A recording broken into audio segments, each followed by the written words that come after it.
বাংলাদেশে হিন্দুদের উপরে যে নির্যাতন হচ্ছে তার জন্য ভারতের প্রধানমন্ত্রী এবং স্বরাষ্ট্র দপ্তর নীরব কেন?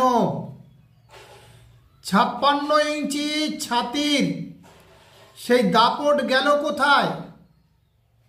সনাতন ধর্ম রক্ষার জন্য তার করণীয় নেই কেন কিছু?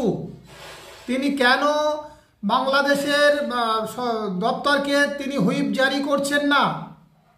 কেন হুমকি দিচ্ছেন না?